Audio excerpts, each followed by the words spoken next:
The terminal buzzed with its usual chaos: rolling suitcases, the squeak of polished floors, and the low hum of distant announcements. Travelers drifted from gate to gate, phones pressed to ears, coffee in one hand, boarding passes in the other. Among them, a woman moved with quiet precision, her pace unhurried but deliberate. Her backpack rested lightly on one shoulder, scuffed and worn, carrying the weight of a life most people would never understand. She kept her gaze forward, scanning the crowd without really looking, like a predator moving among prey who didn't know they were being watched. No one noticed her, and that was just the way she liked it. She had lived a life where being noticed could be fatal, where attention could mean the difference between life and death. And today, she wanted nothing more than anonymity. The boarding call came, crackling through the speakers. Gate 42, Flight 308 to Dallas. She took a slow, deliberate breath and stepped forward. She handed the agent her ID, received her boarding pass, and glanced down at the seat assignment. 16C. It was an ordinary seat in the middle of the plane, surrounded by ordinary people, exactly where she wanted to be.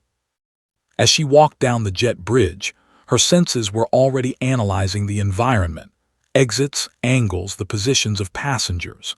Years of training had taught her that the world was never as ordinary as it seemed. She adjusted her backpack strap slightly, hiding a subtle bulge that could easily go unnoticed by the casual observer. Her heart rate was steady, but her mind was alert, calculating, remembering. Inside the plane, the air smelled faintly of recycled air and coffee. Passengers were settling in, some arguing over overhead bins, others fumbling with seat belts. She slid into seat 16C with practiced ease. Beside her, a young woman with headphones nodded awkwardly, and across the aisle, a man in a crisp suit muttered into a Bluetooth earpiece. Everyone was absorbed in their world, unaware that seat 16C was no ordinary passenger. The flight attendant made her rounds, greeting passengers with a forced smile. "Welcome aboard, folks. Please make sure your seat belts are fastened." When she passed seat 16C, the woman returned a polite nod, her eyes flicking briefly to the attendant's badge, nodding her posture, the tension in her shoulders, the way she scanned the cabin. Tiny details, insignificant to anyone else, but to her they were information. As the plane began taxiing, she stared out the window at the endless runway stretching toward the horizon.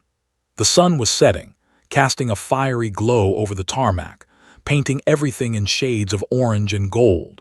The light reflected in her eyes, but it wasn't all she felt. It was focus. Her mind replayed sequences, contingency plans, and exit strategies, as if preparing for a mission that the rest of the passengers couldn't even imagine existed. A child cried 2 rows ahead, a woman tried to calm him with a gentle voice, and a man in the back coughed into his sleeve. The normal, mundane noises of a commercial flight carried on around her, but she heard them differently. Every sound was a data point, every movement a potential risk. And yet, she remained perfectly still, perfectly composed. She noticed the man in 16A struggling with his overhead bin. His frustration was palpable. She made a subtle mental note of his body language, nothing more, yet her presence seemed to calm him. The bin finally clicked shut, and he sank into his seat, muttering apologies to the flight attendant. No one else in the cabin noticed her, but she had already assessed him and determined he posed no threat. When the engines roared to life, and the plane began its slow crawl toward the runway, she felt a flicker of tension, anticipation almost. This wasn't fear. She hadn't felt fear in years, not since the missions where fear could kill in an instant. This was awareness, a heightened sense of readiness, the instinct that had been honed over countless operations in hostile territories, deserts, mountains, and oceans. Every cell in her body was alert, though her face remained serene. She closed her eyes for a moment, letting the vibration of the engines run through her. It was a familiar feeling, one that reminded her of flying over war zones, of evading threats invisible to ordinary eyes. The ordinary passengers around her squirmed in their seats, adjusted headphones, and murmured to each other about the flight path and turbulence. They had no idea how ordinary their concerns were. A flight attendant passed again, checking seat belts. Their eyes briefly met. She smiled faintly, a gesture so small it could have been overlooked. But there was recognition there, a subtle acknowledgement of presence. Not that anyone could place it, just an instinct, a human thing. She opened her eyes and looked around, scanning the cabin without seeming to do so. People were settling in, engrossed in their own little worlds. A man in a dark hoodie glanced at his phone, scrolling endlessly. A woman beside him quietly read a book, completely absorbed. A toddler banged a toy on the seat in front of him. The chaos of ordinary life played out in miniature, and yet Seat 16C was in the eye of the storm, calm, focused, and entirely separate. The captain's voice crackled over the intercom. "Ladies and gentlemen, we are ready for departure. Please remain seated with your seat belts fastened." She leaned back, allowing herself a moment of outward relaxation, but inside, every muscle remained ready. She could feel the subtle shifts in the plane as it turned, the vibrations of the engines, the subtle sway. She remembered being in a tiltrotor aircraft over the mountains, feeling every motion in the air, every gust of wind, every subtle change that could signal danger. The plane reached the runway and accelerated, the world outside becoming a blur. The sound of engines filled the cabin, rattling windows and vibrating through the floor. She gripped the armrests lightly, not out of fear but out of habit, a trained response to being airborne. She felt the surge of momentum, the pull of gravity as the plane lifted, and a strange thrill ran through her. Flying was nothing new, yet it always commanded respect.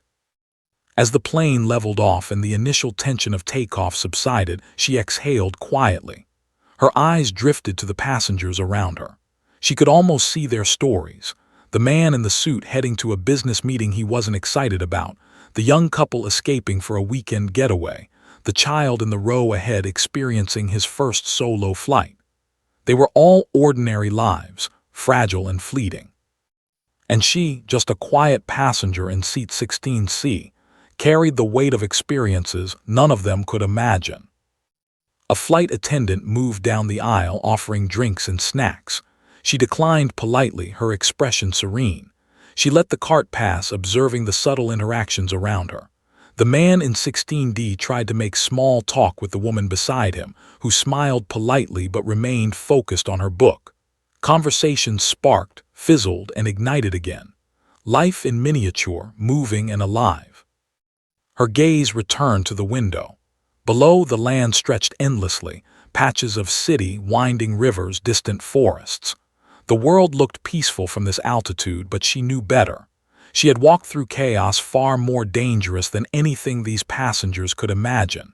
Yet here she was, a ghost in plain sight, blending into the mundane, invisible among the ordinary. And then a subtle flicker in the corner of her eye. Movement far below, just for a moment, that shouldn't have been there. She leaned slightly, catching only a hint, and then it disappeared. Her pulse quickened, though not from fear but recognition. Something unusual, something beyond the ordinary routine of a commercial flight. She adjusted her posture, sitting back in seat 16C, letting the world carry on around her while she remained vigilant. Nobody else could see it. Nobody else would. But in that moment, she knew that whatever had just crossed her path was a prelude, a signal that this flight would be far from ordinary. And as the sun dipped lower, casting a long shadow across the cabin, she allowed herself the smallest, almost imperceptible smile. She was ready. No one knew it yet, but the quiet woman in seat 16C was about to change everything.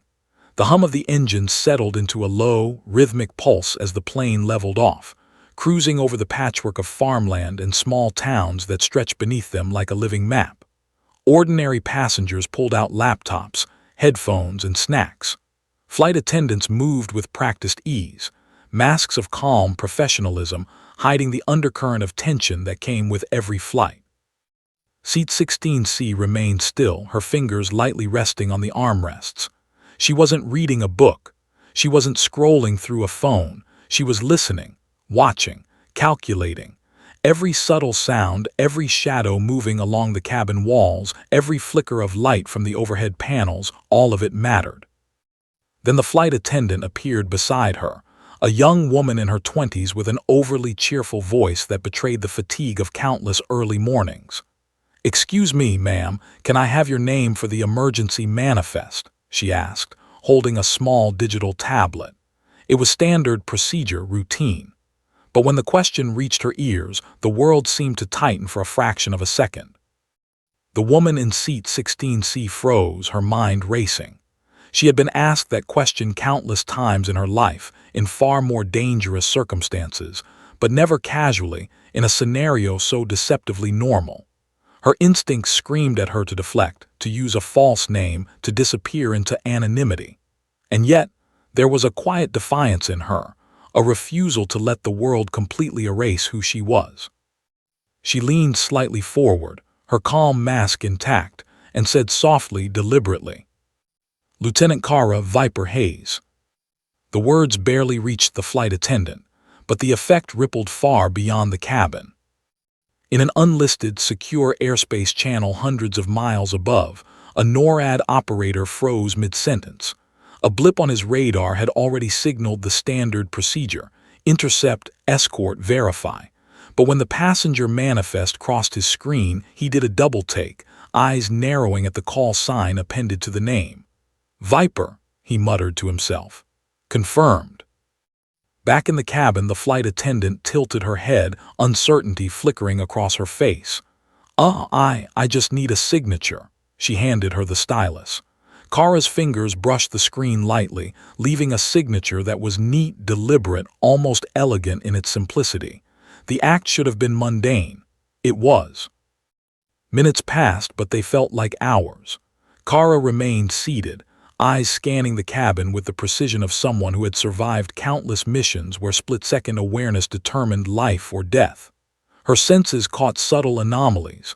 A man in 16A tapping his watch repeatedly, another passenger shifting nervously despite the smooth flight. Minor distractions, but she cataloged them all. Then came the first crackle of communication over a secure military channel, one she hadn't expected to activate during a civilian flight. In the cockpit of an F-35, two pilots were reviewing airspace assignments when a digital alert appeared. A non-standard flight path, an unknown passenger manifest flagged for immediate review. One pilot's eyes widened as he saw the name and call sign appear. "That's impossible," he muttered under his breath. "Viper, she shouldn't even be." "Read that again," the other pilot snapped, fingers tightening on the controls. Back in the cabin, Kara felt nothing outwardly. She sipped water slowly, watched as ordinary travelers fumbled with their headphones and screens. Nobody would suspect the storm that had just been unleashed. But inside, her heart raced, not with fear, but with anticipation. She knew this moment would trigger ripples far beyond the aluminum walls of this aircraft. A toddler a few rows ahead cried, his small fists hitting the seat in front. The father tried to soothe him, whispering reassurances that barely touched the child's wails. Kara observed silently, noting the tiny signs of stress, the subtle shifts in posture, the human reactions to minor chaos. Every detail mattered. Every observation was data. And then the turbulence hit. Not the gentle kind that shakes soda cans and rattles nerves, but a violent, sudden jerk that made the plane lurch. Passengers gasped. Overhead bins rattled. Drinks sloshed dangerously close to spillage. Kara's body reacted instantly. Hands gripped the armrests. Eyes darted to the nearest exits. She scanned the cabin, assessing potential panic points, potential hazards. Flight attendants struggled to remain upright, murmuring reassurances to frightened passengers. "It's okay, please stay seated." But Kara's attention went beyond the immediate. She felt the turbulence, not as an inconvenience but as a signal. Her instincts whispered that nothing about this flight was coincidental. Somewhere someone or something was tracking her, watching, reacting. Her mind flashed back to missions long past. She remembered the night raids over hostile territory, the missions where extraction was impossible, the moments where she had to make decisions that no one else could comprehend. Every scenario replayed like a film in her mind. Every choice had consequences. Every silence had meaning. The turbulence subsided as suddenly as it had begun. The cabin relaxed marginally. Passengers fumbled to readjust seat belts, wipe spilled drinks, and calm restless children. Kara exhaled lightly, though her body remained alert, muscles taut, senses sharp. She leaned back slightly, but her eyes never ceased their quiet observation.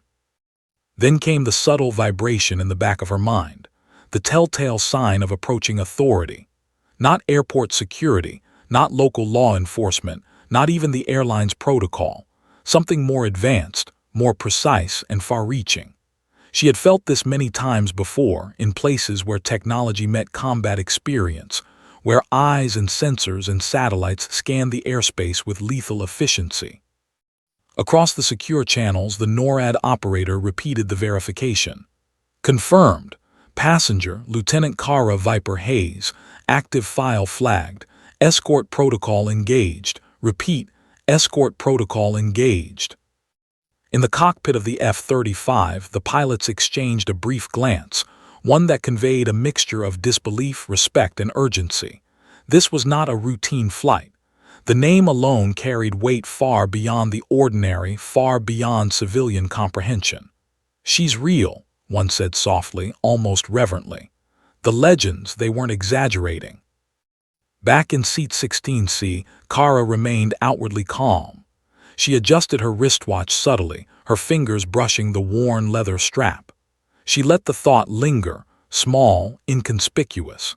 Nothing else should give her away, but the acknowledgement of her presence in the skis, even remotely, had already begun to trigger recognition in unseen eyes.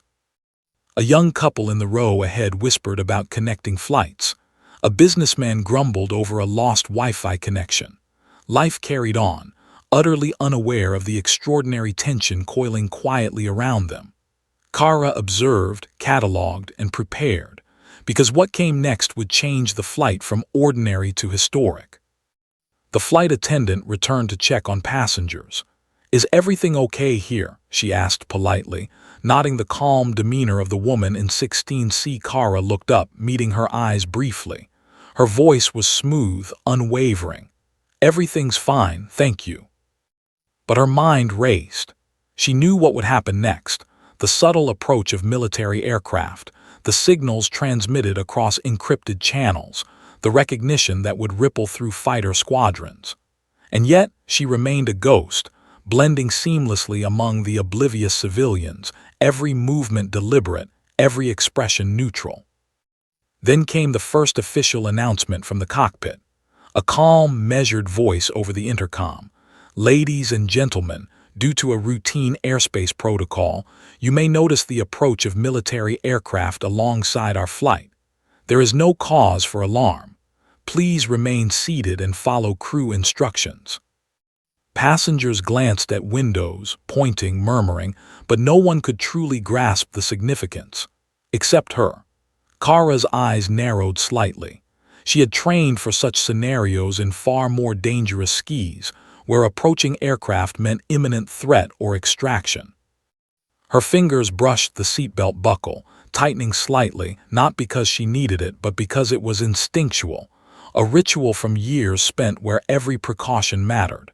She leaned back, outwardly serene, inwardly ready. And as the sunlight faded over the horizon, casting long shadows across the cabin, Kara Hayes, Lieutenant, call sign Viper, knew the moment of revelation was coming. Seat 16C was no longer just a seat. It was the stage, and the world, whether it realized it yet or not, was about to recognize her presence.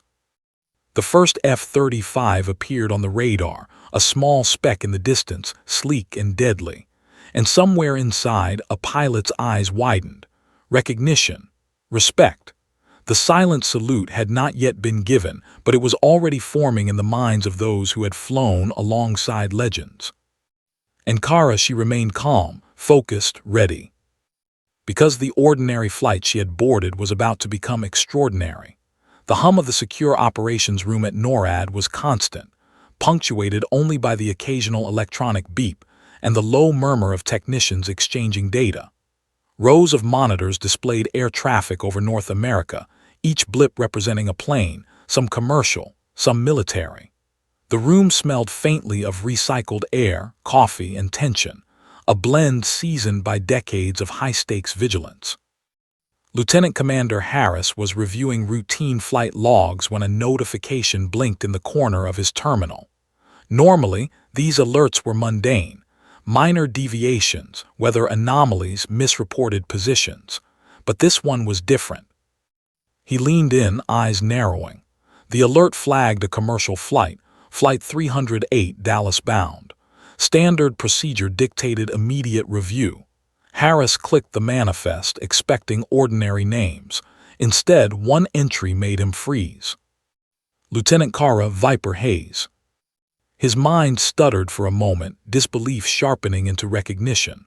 The call sign Viper, a name whispered in training rooms, a ghost story among pilots, a legend no one expected to exist outside classified files. Harris double-checked the database, scanning for any errors. There were none. "Sir," a junior officer said, noticing his reaction, "Passenger 16C is flagged as..." Harris didn't answer immediately. He stared at the screen, fingers hovering above the keyboard. The screen displayed not just the name but her entire file. Top-tier Navy SEAL operative, multiple classified operations, extraction missions in hostile territories, presumed inactive, or worse. He finally spoke, voice tight. "Confirm, repeat, confirm passenger is active, file verification required." "Copy that, sir," the junior officer said, typing furiously.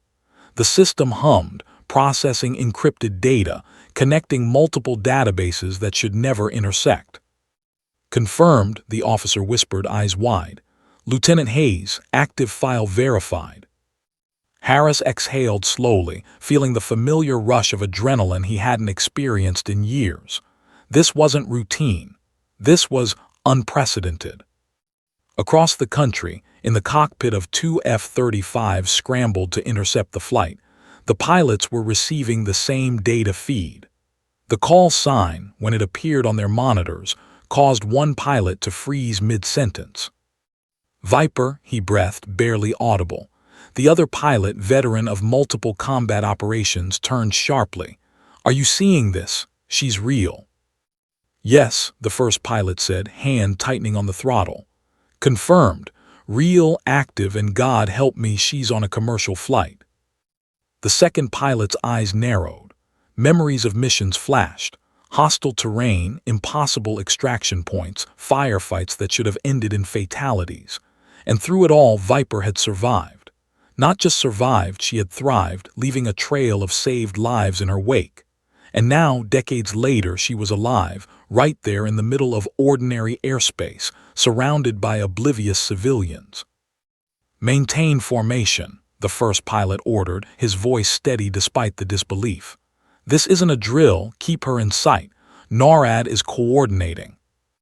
Back in the NORAD operations room, Harris was packing. He could see Flight 308 on multiple screens, commercial radar feeds layered with military overlays. Every movement of the plane was scrutinized, every deviation flagged. And yet from the moment of takeoff, the aircraft had flown perfectly. Smooth, precise, ordinary, too ordinary.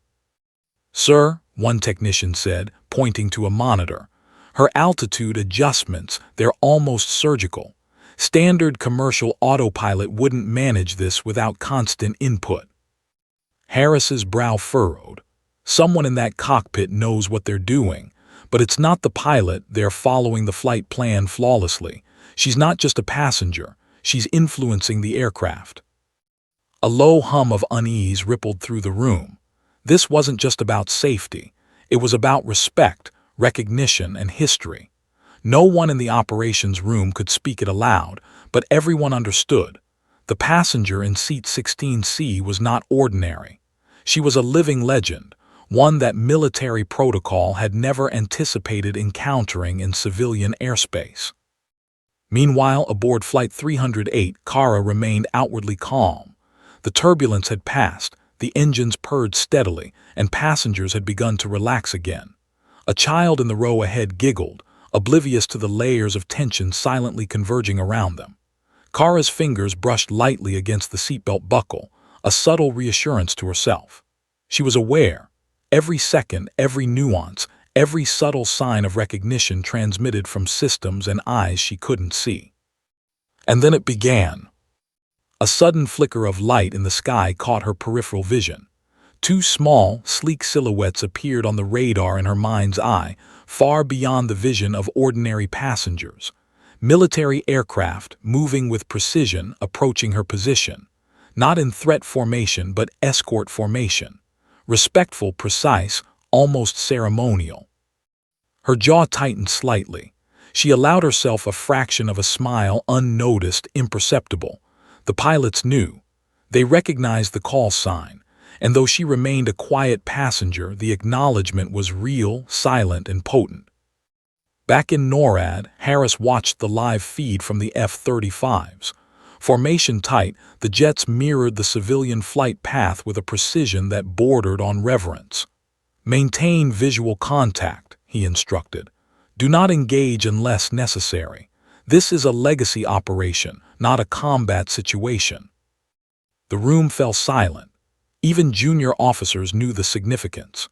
Viper's missions were legendary precisely because no one knew the full details. Classified beyond comprehension, survival against impossible odds, the extraction of allies in conditions where failure was the only expected outcome. And now, decades later, the same operative sat quietly in 16C, surrounded by ordinary people, her presence alone enough to command a silent salute in the sky. In the cockpit of the lead F-35, the pilot's hand hovered over the controls. "Maintain formation," he said softly. His eyes never left the commercial plane. He adjusted his visor slightly, sunlight glinting off the canopy, casting shadows across his focused expression. And then, in a gesture almost ritualistic, he raised his hand. A salute, midair, at 30,000 feet. The second pilot mirrored the gesture, recognition passing between them silently. They were honoring a living legend, a hero whose deeds had saved countless lives, whose history had been classified into oblivion, and whose presence now demanded respect. Inside the cabin, Kara noticed nothing outwardly, yet she felt the subtle acknowledgement. Instinctively, she shifted her posture, a tiny adjustment that signaled awareness without drawing attention. Ordinary passengers continued their routines, sipping water, adjusting headphones, reading screens.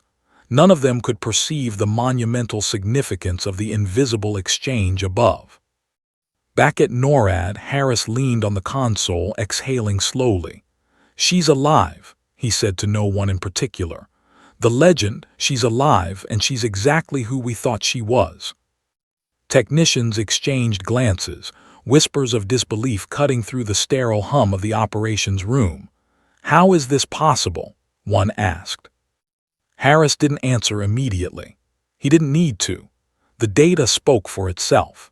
She had survived impossible missions, emerged from operations that had erased entire teams, and now, in the middle of civilian airspace, she commanded the recognition of those who had flown alongside her in the most dangerous theaters of combat. Above, the sun dipped lower, painting the sky in shades of orange and gold, streaking the clouds with light that caught on the wings of the F-35s. A tableau of respect, precision, and silent acknowledgement unfolded silently over the continent. And inside seat 16C, Kara Hayes allowed herself a quiet, inward smile. Her identity had been revealed, but only to those who could truly recognize it. To the rest of the passengers, she remained just another traveler. But in the skis above, in the secure communications channels of the military, her presence had been acknowledged, her legend confirmed, her authority respected. And yet this was only the beginning. The commercial plane continued its steady flight, seemingly ordinary. But NORAD's alerts buzzed like a distant drumbeat. The F-35 pilots maintained their positions with unwavering attention, and the invisible threads of Kara Hayes' past began to weave into the present. A storm was forming, not of danger, but of recognition, history, and inevitability. Somewhere deep in the folds of classified operations, those who had once worked with her would stir, sensing the signal, realizing that Viper had returned, not as a ghost, but as a quiet, commanding presence in the most unexpected of places. And inside the cabin, Seat 16C remained still, calm, composed, a silent witness to a world that had just begun to acknowledge the extraordinary in the midst of the ordinary. The legend had returned to the skis. The sun had slipped further toward the horizon, casting streaks of orange and crimson across the clouds. From above, Flight 308 looked like any other commercial aircraft gliding steadily through the air. From below, however, the F-35s were tight on formation, wings almost touching the sunlight in fleeting reflections.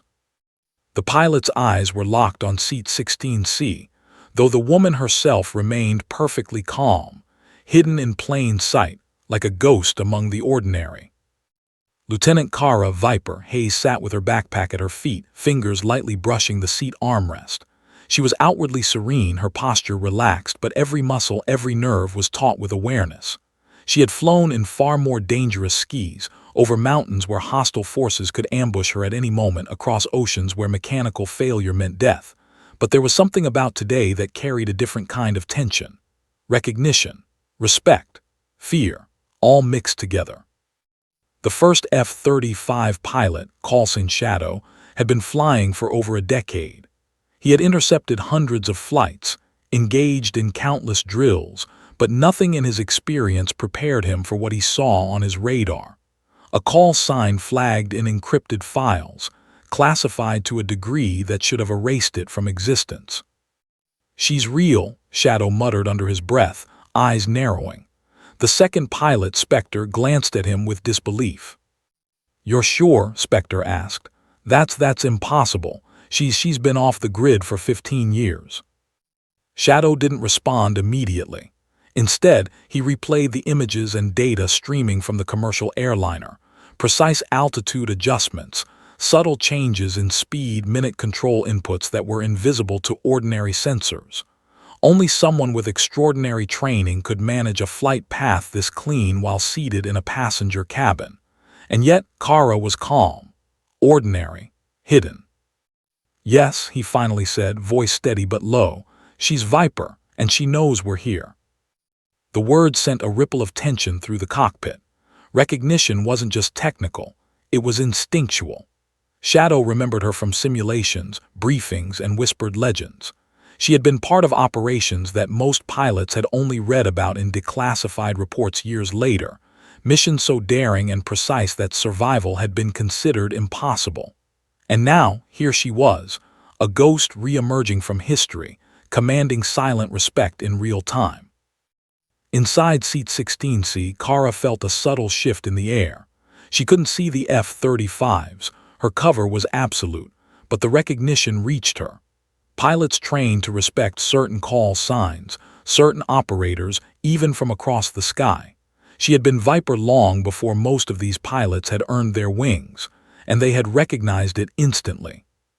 The secure military channel crackled to life. Shadow's voice, calm but reverent, came through the encrypted feed. "Seat 16C, Kara Hayes, confirming identity, over."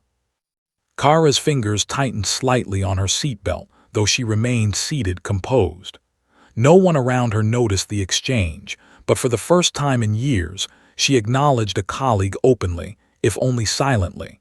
She allowed herself the smallest nod, not for the passengers, but for those who could see the truth above her. Spectre adjusted formation. "She's alive," he whispered. "After all these years, she's alive." Shadow didn't respond.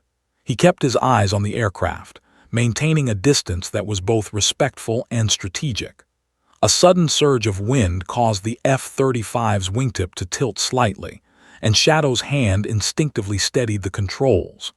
The momentary turbulence reminded him that they were in real airspace, with real civilians, but nothing could distract from the gravity of the situation. Back in seat 16C, Kara let herself think of the missions that had defined her call sign. She remembered desert operations in Iraq, stealth insertions across hostile borders, rescues where the odds were zero and failure meant not just death but the erasure of entire units. Viper wasn't just a call sign, it was a legacy. And now, the legacy was being acknowledged in a civilian flight midair, by pilots she had never trained personally but who instinctively knew her reputation. The intercom crackled again.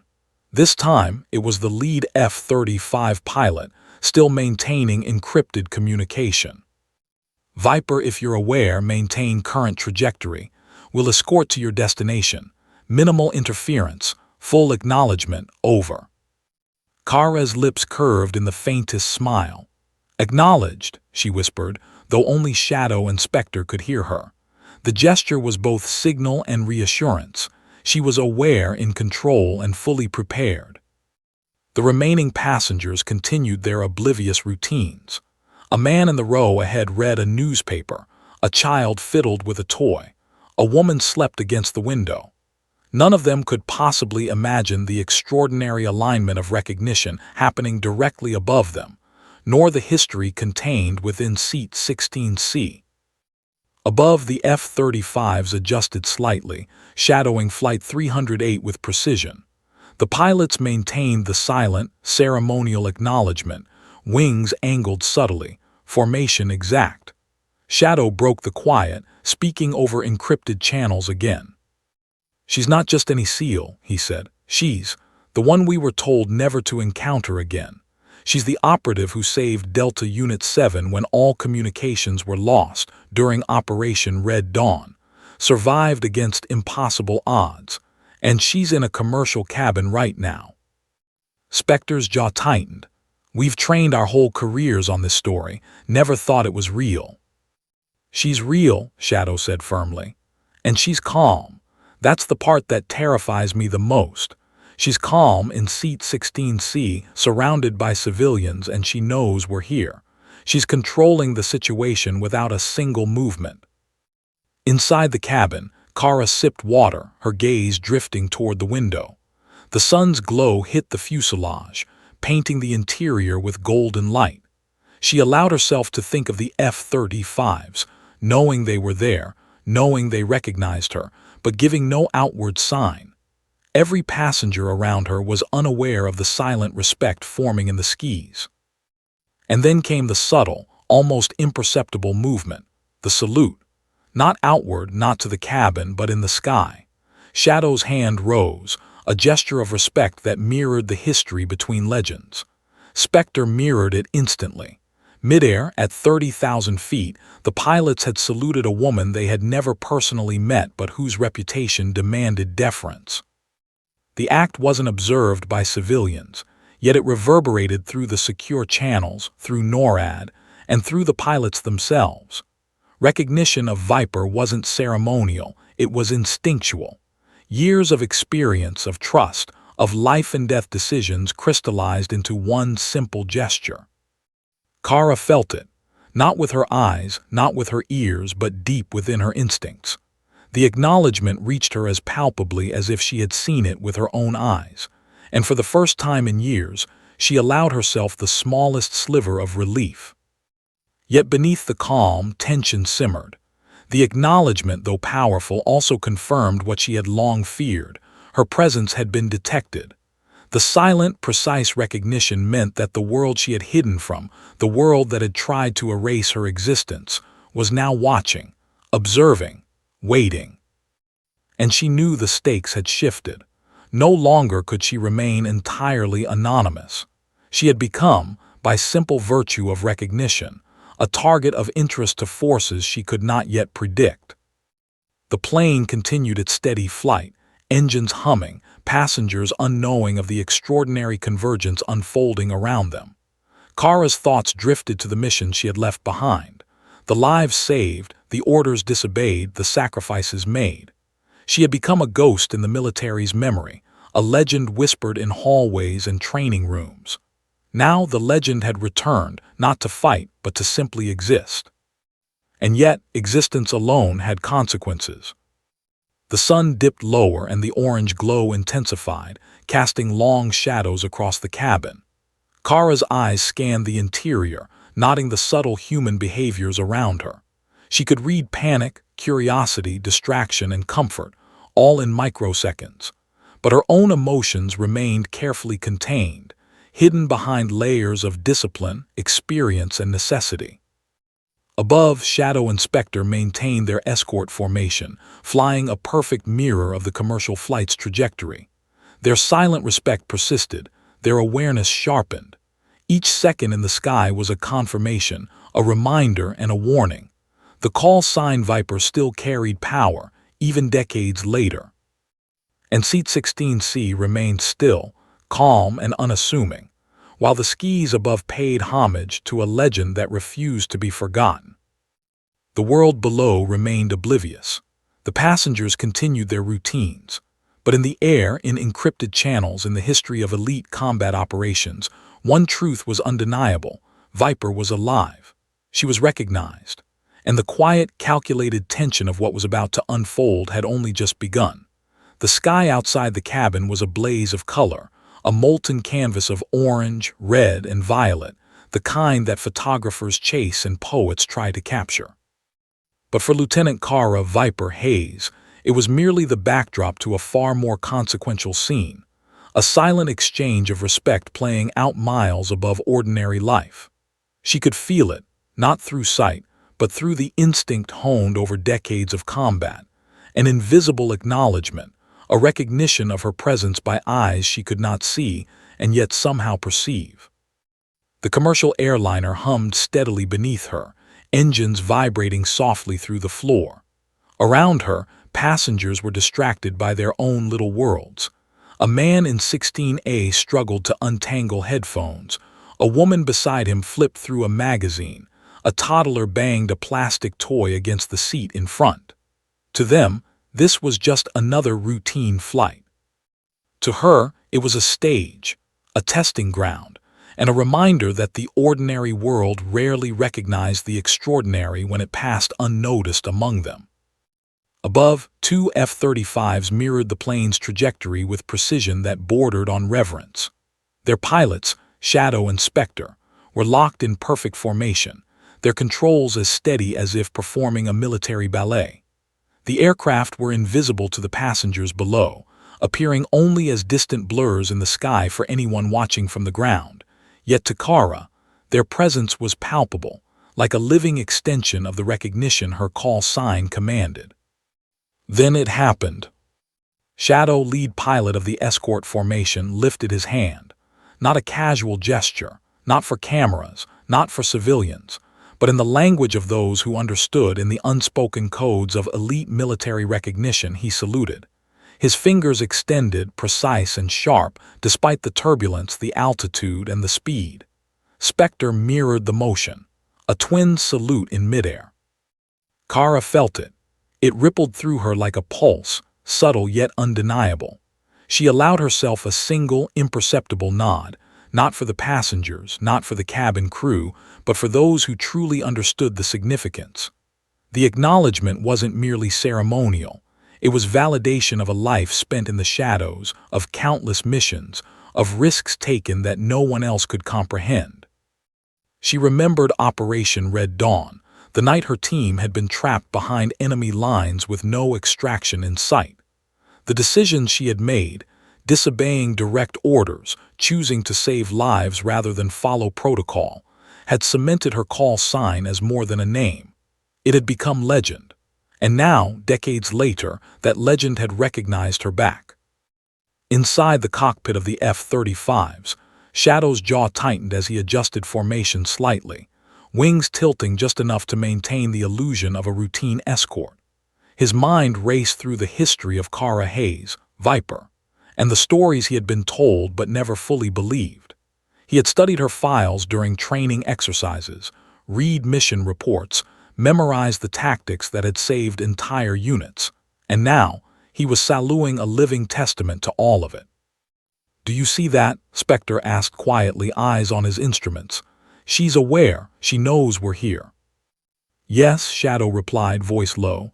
"And she's letting us do this. That's trust and respect."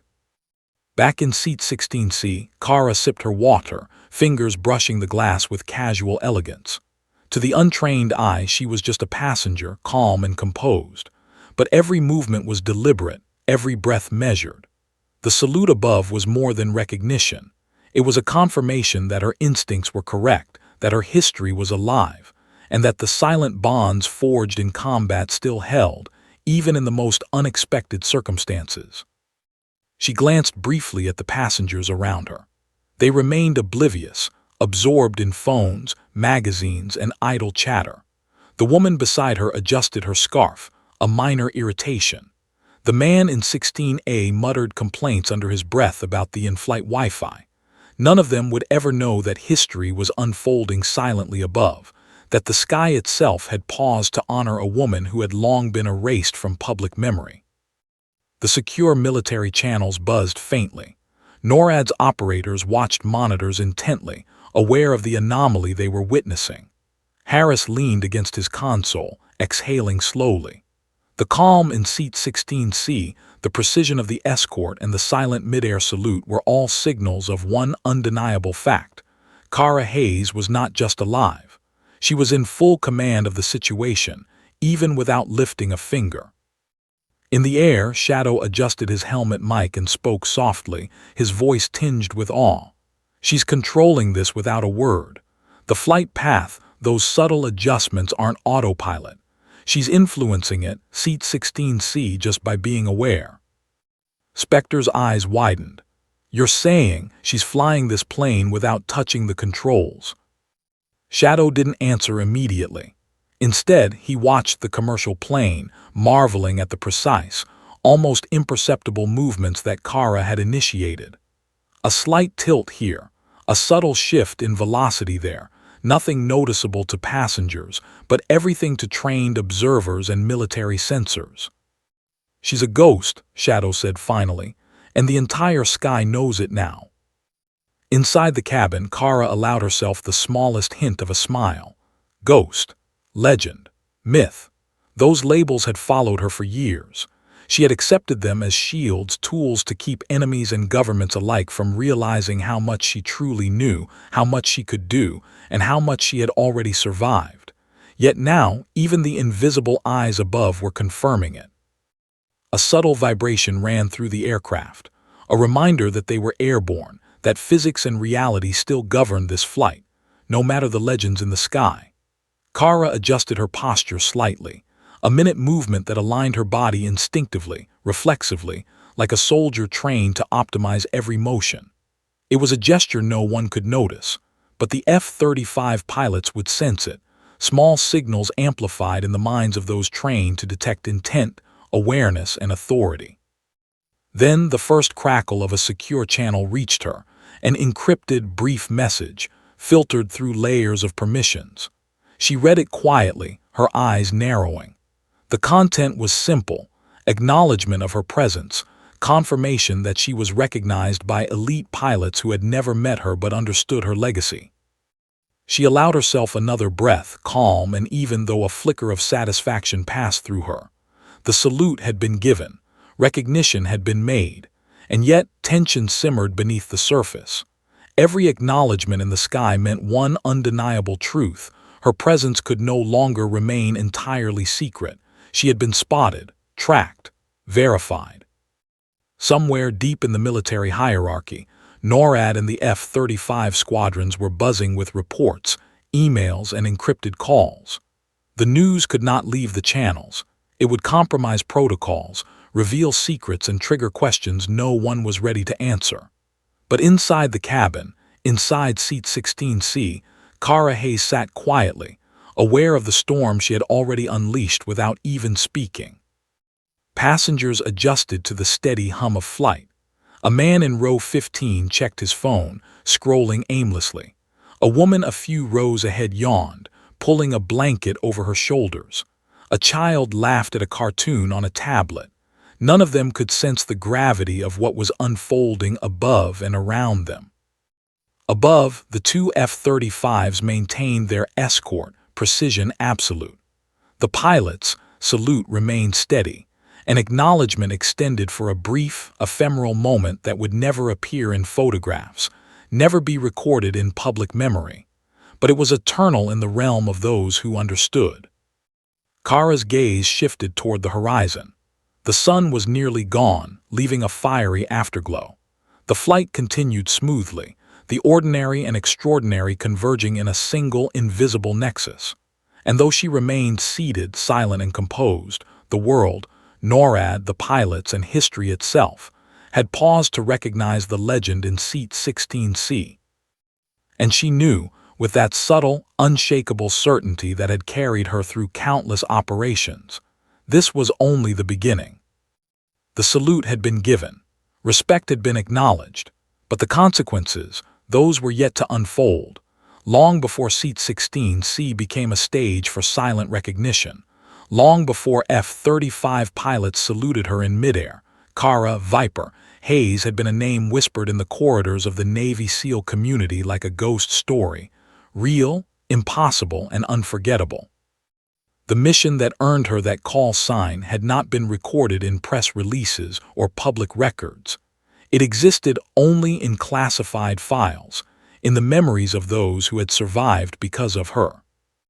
It was a desert night in 2009, a theater of war where sandstorms could swallow entire operations and enemy fire came without warning. Viper's team, Delta Unit 7, had been inserted into hostile territory under the cover of darkness, tasked with rescuing a high-value intelligence asset trapped behind enemy lines. Extraction points had been mapped, escape routes calculated, contingencies rehearsed, but none of it mattered when the unexpected occurred. The first sign of trouble was subtle, a flash of light in the distance, quickly followed by a suppressed explosion. Enemy combatants had detected a surveillance drone. Within seconds, the team realized that their position had been compromised. Radio silence had been ordered to maintain stealth, but now communication was fragmented. Chaos spread like wildfire. Viper assessed the situation immediately. Her team leader had been incapacitated by a ricocheted round. Other members were pinned down behind scant cover, their options limited. She had seconds to make a decision that would determine life or death for every operative in the unit. Ordinary soldiers would have followed protocol. Viper didn't have the luxury of ordinary. She assessed the terrain, the positioning of enemy forces, and the status of her team.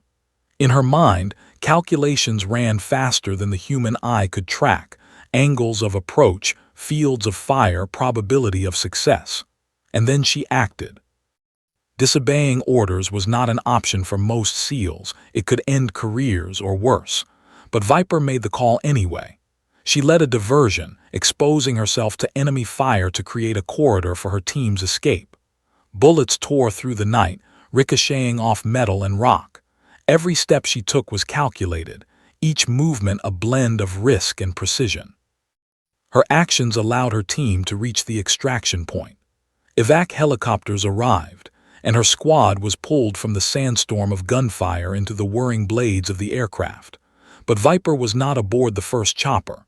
She had intentionally stayed behind, covering her team's retreat, drawing enemy fire toward herself, and away from the operatives she had sworn to protect. By the time she reached the second extraction point, the mission had escalated into chaos. Enemy forces had flanked her position. Survival odds were statistically zero, but Viper didn't think in odds, she thought in action. She neutralized threats with precise, calculated movements, taking advantage of shadows, terrain, and her intimate knowledge of combat psychology. Each enemy combatant was incapacitated before they could react. Finally, she reached the second helicopter. Her team was already aboard, injured but alive. She climbed aboard last, bloodied, exhausted, and silent. Orders from command were waiting. The mission had been unauthorized beyond the initial plan. The deviation would be noted as a violation, and she would face consequences. But the lives she had saved outweighed the bureaucracy of military protocol. For Delta Unit 7, The legend of Viper was cemented that night, not in reports, not in medals, but in memory, trust, and awe. When the debriefing came, Viper was neither celebrated nor reprimanded publicly. The official report was sanitized. Mission completed, minor deviations, no notable heroics. But inside classified channels, her name became synonymous with survival, ingenuity, and relentless courage. Other units trained with her file, studying her movements, tactics, and split-second decisions. She became a ghost in official documentation, a myth in the field, and a reality in the hearts of those who had survived because of her. Years passed. Viper retired quietly, leaving the Navy without ceremony. The world had forgotten her. Her call sign became a whispered legend, a tale for SEAL trainees and pilots who studied impossible operations. But she never stopped existing in the field, never stopped observing, training, surviving. Her life became a series of quiet operations, missions that required invisibility, precision, and discretion. She existed in the spaces where ordinary recognition could never reach her. Until now. On Flight 308 in Seat 16C, Kara felt the ghosts of that mission stir within her. The instincts that had kept her alive in the desert in the chaos of war had never left. They had evolved, sharpened over time, and now they worked quietly in tandem with the world around her. The turbulence of the cabin, the subtle adjustments of the flight path, the silent recognition from above, all of it was a continuation of that life she had lived in the shadows. She remembered the look in the eyes of her team that night, the mixture of exhaustion, relief, and unspoken gratitude. They had survived because she had chosen to act when rules said not to. She had embraced risk when survival odds were statistically impossible. And she had emerged not just alive, but capable, relentless, and unbroken. The F-35 pilots maintaining formation above were unknowingly paying tribute to that legacy. Shadow and Spectre had no way of knowing the full scope of the mission, yet instinct recognized instinct, training recognized training, and legends recognized legends. Kara allowed herself a small, almost imperceptible nod. The acknowledgement above was personal, intimate, and profound. It was a silent conversation across thousands of feet of airspace, across decades of history, between people who had never met but whose lives were linked by shared principles and unspoken respect. And yet beneath the calm exterior, a flicker of tension remained.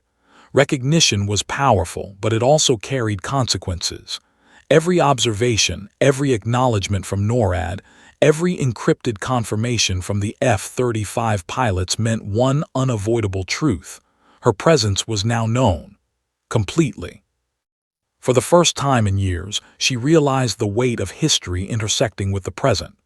The people who had once relied on her secrecy, the missions that depended on her invisibility, the identities she had carefully hidden, all of it now intersected in this moment, in a civilian cabin, at cruising altitude, with the sky itself acknowledging her existence. Passengers continued to move about the cabin, oblivious to the extraordinary history converging around them. Drinks were poured, phones were checked, children were entertained. And in the midst of the mundane, Seat 16C remained a quiet epicenter of unparalleled skill, discipline, and awareness. Kara's eyes drifted to the window. The horizon stretched endlessly, a blur of gold and violet fading into the coming night. The plane's wings cut through the last remnants of sunlight, a metaphorical bridge between her hidden past and the visible present. The salute above had already occurred, but it echoed in her mind as a reminder that actions have consequences, that recognition has power, and that legends, like Viper, never truly vanish. The plane hummed steadily, engines vibrating softly. And yet, Kara knew that this flight, which had begun as ordinary, had irrevocably changed. The acknowledgement by Shadow and Spectre, the quiet attention of NORAD, the subtle adjustments of her own awareness, it was all a prelude. What came next would not just test her skills, but challenge the delicate balance she had maintained for years between being unseen and being acknowledged. Because history had a way of catching up. And for Kara Viper Hayes, The mission that had made her a ghost was no longer behind her. It had arrived, converged upon the present, and was unfolding in real time, thousands of feet above the earth, with every ordinary passenger unaware that they were witnessing a living legend navigating the skis above them.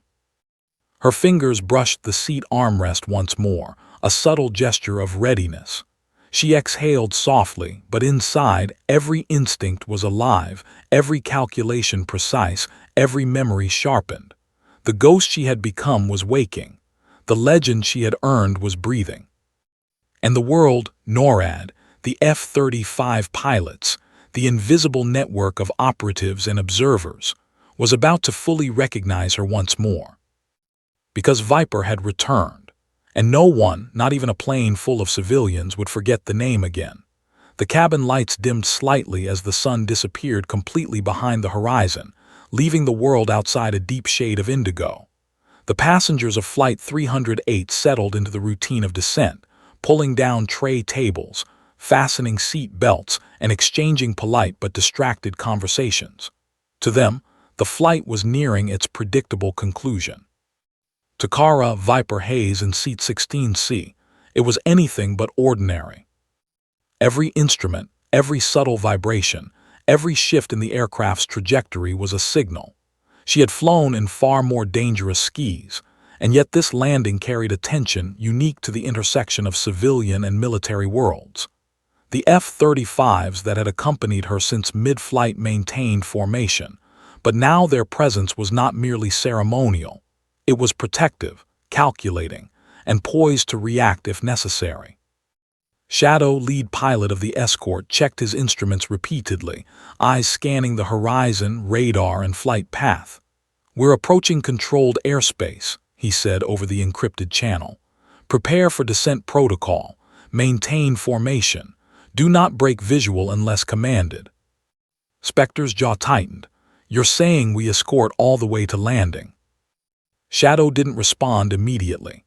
The implication was clear. The presence of Viper in a civilian flight demanded that elite air power shadow her until the plane was safely on the ground. No protocol accounted for a scenario like this. Legends didn't fly commercial. Operatives didn't become passengers midair. Yet here she was, and the F-35s were committed. Inside the cabin, Kara remained outwardly calm. Her posture relaxed slightly, but her senses were taut.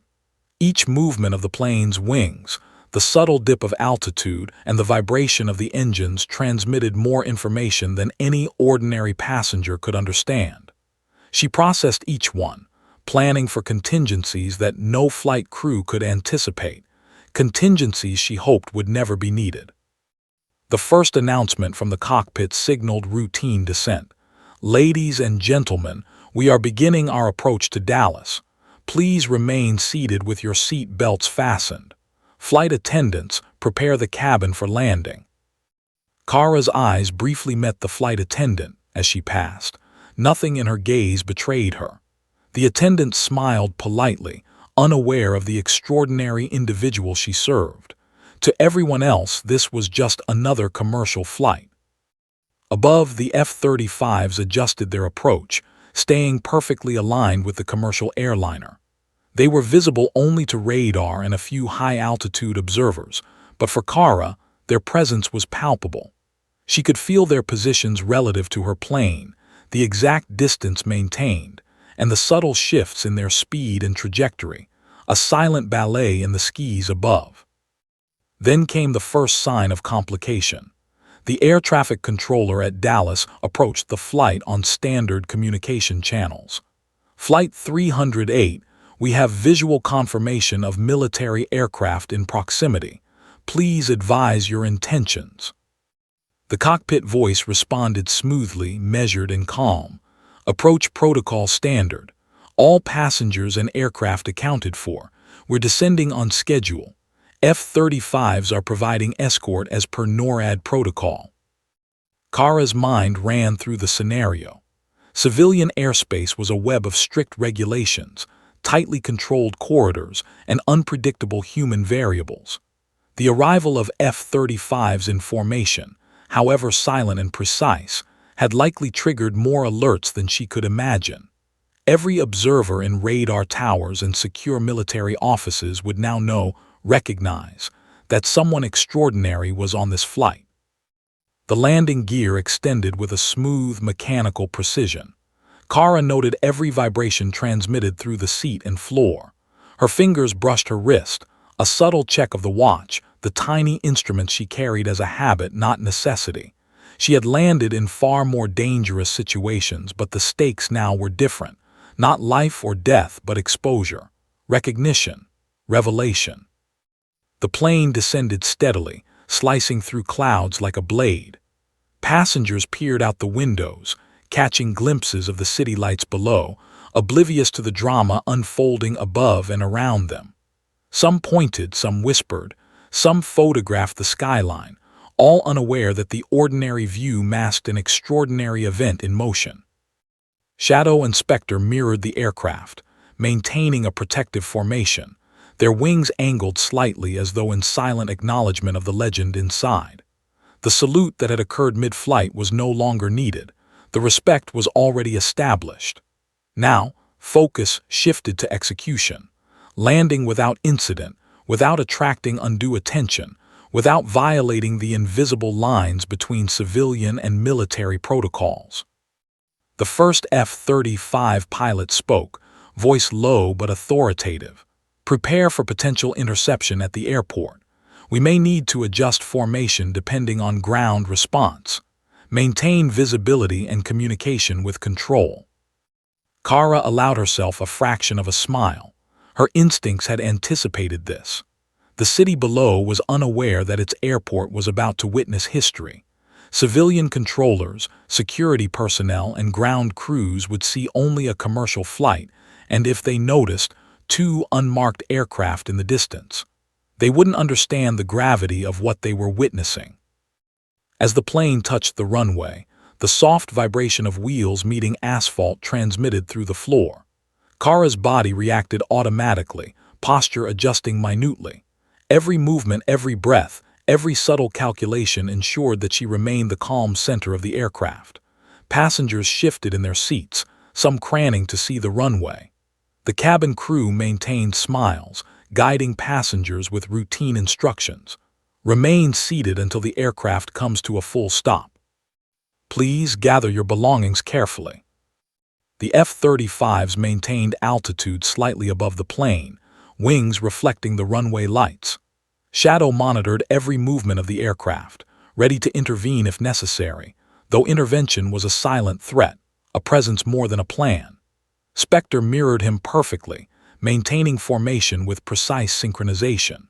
The city lights below flickered across their panels, casting sharp shadows and reflecting off visors, creating a surreal visual that only they could perceive fully. The plane rolled steadily down the runway, braking gently but decisively. Kara's eyes scanned the interior, observing passengers as if cataloging each human behavior. Panic, curiosity, boredom, each micro-expression was noted.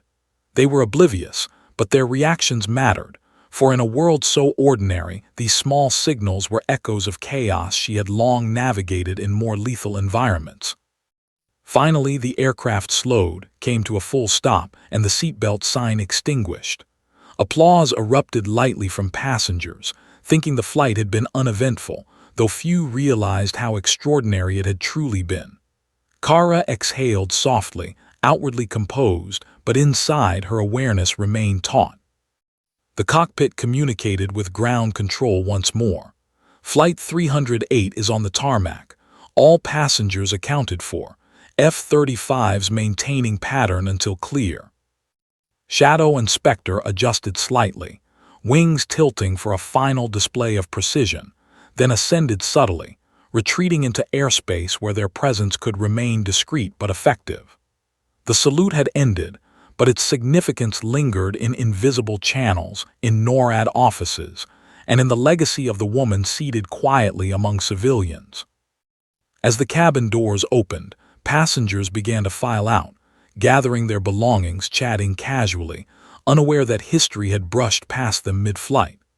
Kara waited, allowing the crowd to disperse slightly, ensuring she remained inconspicuous. Her call sign had triggered recognition, her presence had drawn elite air support, and yet she would walk off that tarmac as quietly as she had boarded. Her gaze briefly met the flight crew. "Thank you," she said softly, voice calm but carrying the weight of someone who had navigated far greater dangers than turbulence. They smiled politely, oblivious to the gravity of what she had just achieved, but they noticed the composure, the authority, and the quiet assurance in her presence. Kara stepped onto the tarmac, blending with the crowd of ordinary travelers. Behind her, the F-35s had vanished into the night sky, leaving only the distant hum of their engines and the invisible acknowledgement that she had been honored. Passengers walked unaware, and yet the world had subtly shifted around her presence. She walked steadily toward the terminal, every movement controlled, every glance deliberate. History had watched, recognition had been granted, and yet the legend remained as hidden and enigmatic as ever. Viper, the SEAL woman who had become a ghost, acknowledged in the skies, untouchable and unforgettable. But even as she disappeared into the crowd, the subtle tension remained. Recognition had consequences. Someone had noticed. Someone had tracked her. And the next chapter, the real challenge, was waiting just beyond the terminal doors. For the world of legends never truly lets them rest. The terminal at Dallas-Fort Worth Airport buzzed with ordinary activity. Passengers shuffled through security, flight attendants coordinated luggage, and overhead screens flashed departure and arrival times. To anyone watching, it was just another evening at a major airport. But for Kara Viper Hayes, every step she took across the polished floors carried the weight of decades of history, missions never declassified, and lives saved in silence. She adjusted the strap of her bag over her shoulder, calm, composed, blending seamlessly into the crowd. Her presence had already triggered ripples in the military hierarchy. NORAD had logged every movement, every adjustment, every subtle interaction with the F-35 escort. Pilot's Shadow and Spectre had returned to base, still shaken by the encounter, and yet exhilarated by the chance to witness history firsthand. Inside the secure control rooms, screens were still lit with the remnants of her flight's journey. Lieutenant Commander Harris leaned back in his chair, rubbing his eyes. The files, alerts, and encrypted communications all told the same story. Viper had emerged from decades of silence, traveled on a civilian flight, and been acknowledged midair by some of the most elite pilots in the country. This is unprecedented," one NORAD officer murmured. "A classified operative, retired, traveling commercial, with a formation escort by F-35s, and she wasn't even aware she'd been detected by civilians or ground personnel. How is that possible?" Harris remained silent, eyes fixed on the data streams. "Because she's Viper," he said finally. "That's why." Meanwhile, in the terminal, Kara made her way toward the exit. Every fiber of her being was trained for awareness, situational, tactical, instinctual. She scanned the crowd, noting the subtle cues of curiosity, attention, and distraction. It was all ordinary, travelers, families, businessmen. Yet every micro-expression was data, and her mind cataloged it with precision, a habit formed over countless operations in hostile territory. And then it happened. A man in dark attire, subtle but unmistakably military, approached her with measured steps. His badge was discreet, his movements confident. Kara's instincts immediately recognized him, not as a threat, but as a messenger of consequences, of recognition, of history converging with the present. "Lieutenant Hayes," he asked, voice calm but authoritative. Kara's eyes met his, scanning every detail. He wasn't an enemy, he wasn't here to capture. He was here to acknowledge. "That depends on who's asking," Kara said, tone even, eyes unblinking. The man smiled faintly. "NORAD, Lieutenant Commander Harris requested I meet you. There's interest in your flight today, and in your presence." Kara's expression remained controlled, but a flicker of curiosity passed through her. "Interest?" "Yes," he replied. "From the pilots who escorted you and from Operations Command. You were recognized, Lieutenant Hayes, by professionals trained to recognize only legends, by people who understand what you've accomplished, and they want confirmation in person. Kara allowed herself a brief exhale. This was different. Usually, she avoided attention. She had lived for years in the shadows, celebrated by no one, recognized by few. And now, decades after her most legendary missions, the world she had quietly navigated was catching up. "Show me," she said simply. They moved through a discreet side corridor, away from the chaos of the public terminal. The man led her to a secure conference room, screens dimmed, lights soft. Inside, Lieutenant Commander Harris and the two F-35 pilots, Shadow and Spectre, were waiting. The air was taut with anticipation. Kara's presence was undeniable. Even in civilian attire, the aura of command, discipline, and history radiated from her, impossible to conceal. The pilots straightened, almost involuntarily. Recognition was automatic.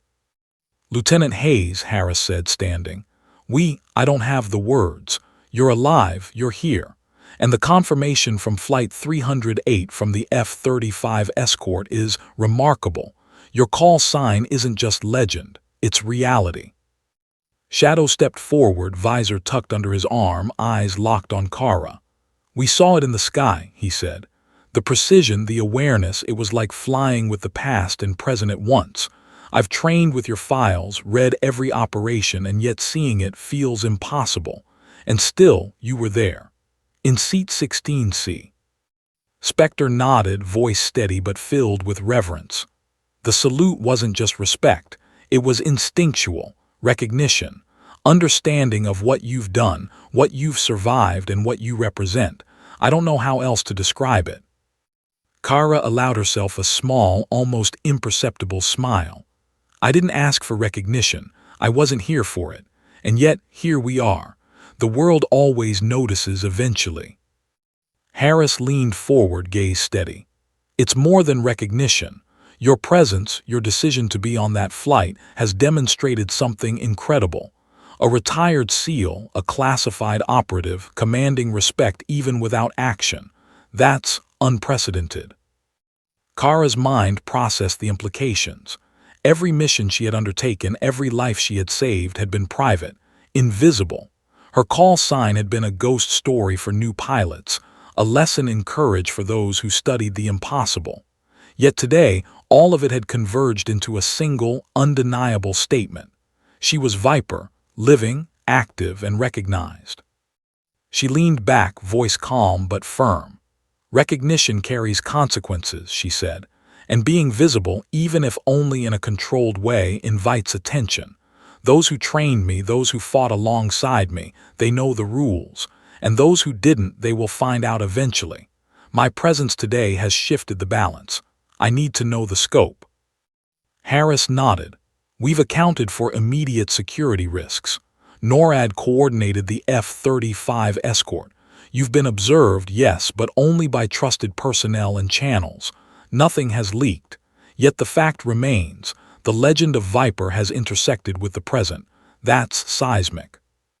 Shadow spoke again. "You flew the plane with awareness no one could detect. We were the only ones who understood what was happening. And yet, the precision, the instinct, the control, it was undeniable. Seat 16C wasn't just a location. It was command." Kara exhaled softly, the weight of the day pressing down. "And now," she asked, "what does this mean?" Harris looked at her with a mixture of awe and caution. "It means the world has glimpsed what we always knew, that your call sign isn't just history. It's alive. And it's time to decide whether to continue as a ghost or to acknowledge that some legends can't remain invisible forever." A silence fell. The room, the pilots, the officer, everyone understood the gravity. Kara had spent decades in the shadows, executing impossible missions, surviving where others would fail. Yet now, the convergence of recognition, technology, and instinct had brought her into the light. Kara stood, gaze steady, eyes scanning the faces of those around her. For a moment, the years melted away, the desert operations, the missions, the chaos of enemy territory, the silent victories that had never been written. Now everything was visible, acknowledged, and undeniable. She nodded slowly, then let the world recognize what it must, but carefully, discretion and precision, always. Shadow Inspector saluted once more, not in the sky but on the ground, in respect to the legend before them. Harris allowed a faint smile, understanding the full scope of what had occurred. History had arrived at a crossroads and Kara Hayes, Viper, stood at the center, commanding acknowledgement without compromise. The weight of the moment pressed on the room.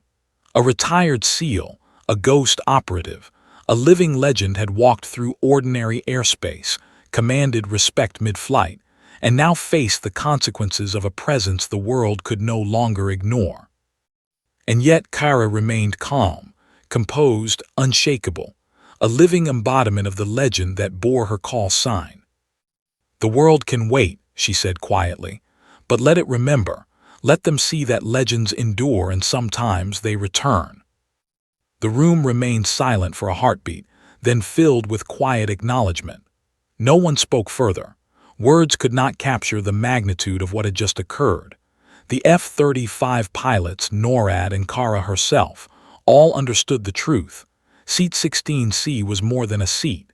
It was a symbol of courage, precision, and history converging in a single, unforgettable moment.